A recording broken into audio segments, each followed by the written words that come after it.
हमारे सामने है M A Urdu second year का सिलेबस। तो महाराज सुहेल यूनिवर्सिटी का ये सिलेबस है। पेपर पहला तहरीक दबिस्तान, 5 यूनिट हैं। पहली यूनिट में आता है 4 टॉपिक। कुछ यूँ है दबिस्तान, मफ़हूम व तारीफ़। तो इसमें आपको पढ़ना है दबिस्तान के बारे में, दबिस्तान क्या होता है, इसका क्या तारुफ़ है, यानी इसकी पहचान क्या है। पहचान यानी कि मतलब डिटेल में पढ़ना है कि दबिस्तान होता क्या है आखिर। फिर है दबिस्तान की इफ़ादियत, अहमियत व खुसूसियत। इफ़ादियत यानी कि इससे फ़ायदा क्या है, क्यों ये फ़ायदेमंद है। और दबिस्तान कोई दवा की गोली तो है नहीं जो फ़ायदेमंद होगी।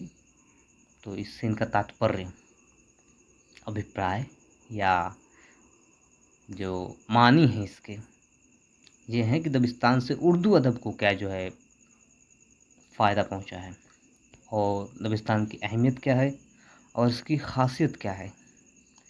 तीसरा टॉपिक है दबिस्तान दक्कन की खुसूसियत और अहमियत। तो सभी जानते हैं और पिछले क्लास में पढ़ भी चुके हैं कि दक्कन से ही इब्तिदा हुई है उर्दू अदब की, तो बहुत अहम है वो।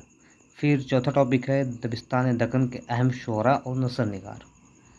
तो जब दबिस्तान दक्कन के बारे में पढ़ेंगे तो इसमें उनके अहम शुअरा और नसर निगार के बारे में भी पढ़ना होगा।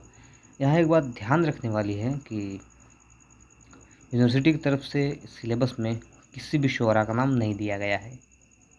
तो इस टॉपिक में आपको जो अहम शुअरा लगें, जैसे कुली कुतुब शाह हैं, वली मोहम्मद वली लकनी हैं, नुसरती हैं, गवासी हैं, दक्कन के, ये लोग नस्र में भी हैं और ये शायर भी हैं। तो इनको आपको देखना पड़ेगा। तो दूसरी यूनिट में चलते हैं। दूसरी यूनिट है दबिस्तान दहली की खुसूसियत, अहमियत। तो इसमें आपको दिल्ली के बारे में पढ़ना है, दबिस्तान दहली के अहम शुअरा और नसर निगार, इनके बारे में पढ़ना है।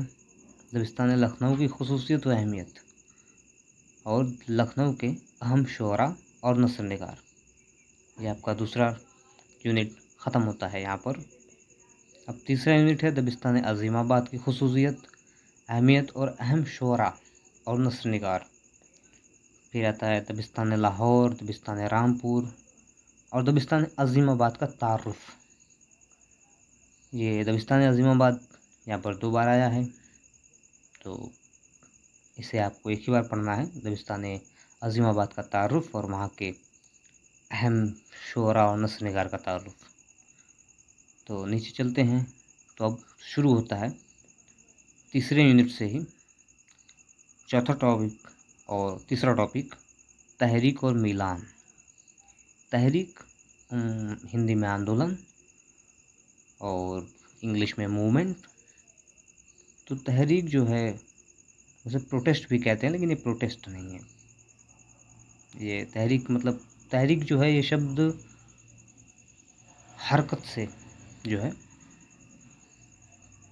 अख्ज़ है, हरकत से बना हुआ है। तो और मीलान के मानी होते हैं रुझान, किस तरफ रुचि है, किस तरफ जो है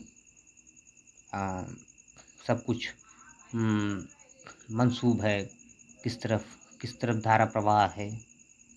ठीक। तो तहरीक व मीलान, तारीफ़, माहियत और इफ़ादियत, ये पढ़ना है। फिर चौथा है कि उर्दू में अदबी तहरीक। तो अदबी तहरीक अलीगढ़ तहरीक, फोर्ट विलियम और रोमान पसंदी, हकीकत पसंदी, ये सब अदबी तहरीक के हैं, इनके बारे में पढ़ना है।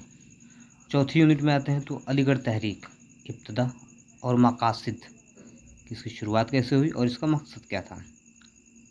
फिर दूसरा टॉपिक है इसमें अलीगढ़ तहरीक से मुताल्लिक नुमाइंदा नस्र निगार। तो सर सैयद अहमद हैं, इसमें नाम दिया गया है। हाली हैं, शिबली हैं, मोहम्मद हुसैन आज़ाद हैं, नज़ीर अहमद हैं। और तीसरा टॉपिक आता है चौथे यूनिट में अलीगढ़ तहरीक और सर सैयद की अदबी खिदमात, कि सर सैयद अहमद ने अदब में और कौन से काम जो है अंजाम दिए। پھر چوتھا ٹاپک ہے رومانی تحریک اور اہم رومانی نثر نگار. تو رومانی تحریک کے بارے میں پڑھنا ہے اور کچھ نثر نگار ہیں ان کے نام دیے گئے ہیں: مہدی افادی اور سجاد انصاری، مجنو گورکھپوری، ان کے بارے میں پڑھنا ہے. اب آخری یونٹ آتی ہے 5ویں، ترقی پسند تحریک، ابتدا اور ارتقا. اس کی شروعات اور اس کے ڈیولپمنٹ کے بارے میں پڑھنا ہے کہ یہ پھیلا کیسے اور کیا کیا تھا اس میں. دوسرا ٹاپک ہے اس کا ترقی پسند تحریک کے متعلق اہم نثر نگار اور شعراء. ان میں کچھ نثر نگاروں اور شعراء کے بارے میں پڑھنا ہے جن کے نام دیے گئے ہیں: فیض ہیں، سردار جعفری ہیں، کیفی اعظمی ہیں، پریم چند ہیں، راجندر سنگھ بیدی ہیں، عصمت چغتائی ہیں. ان کا تعارف دیکھنا ہے تھوڑا سا، سوانح حیات اور ادبی خدمات وغیرہ. اور پھر نیکسٹ ٹاپک پر چلتے ہیں. تو 5ویں یونٹ میں تیسرا ٹاپک ہے جدیدیت. جدیدیت کا مطلب ہوتا ہے ماڈرنائزیشن یا ماڈرنزم، ماڈرنٹی. یہ جدیدیت کے معنی ہیں انگلش میں. ہندی میں اس کو نوینتا کہہ سکتے ہیں. تو ابتدا اور ارتقا یہ اردو ادب میں کیا اس کا مہتو ہے جدیدیت کا، وہ ہے. پھر ماں بعد جدیدیت کا اجمالی تعارف. ماں بعد یعنی اس کے بعد، جدیدیت یعنی نوینتا، نیاپن، ماڈرنٹی کا جو ہے اجمال یعنی مختصر، کم. تعارف اس کی تھوڑی بہت آپ کو تدریس کروائی جائے گی. تو آپ کا یہ سلیبس ختم ہوتا ہے تحریک و دبستان کا. اور اس میں کچھ کتابیں بھی بتائی گئی ہیں سلیبس میں، جیسے دکنی ادب کی تاریخ، محی الدین قادری زور، دہلی کا دبستان شاعری، نور الحسن ہاشمی. یہ ساری کتابیں جو ہیں تو مشکل ہے کوئی پڑھ پائے، کیونکہ یہ کافی موٹی موٹی کتابیں ہیں. تو سلیبس جو ہے کافی لمبا بنایا گیا ہے.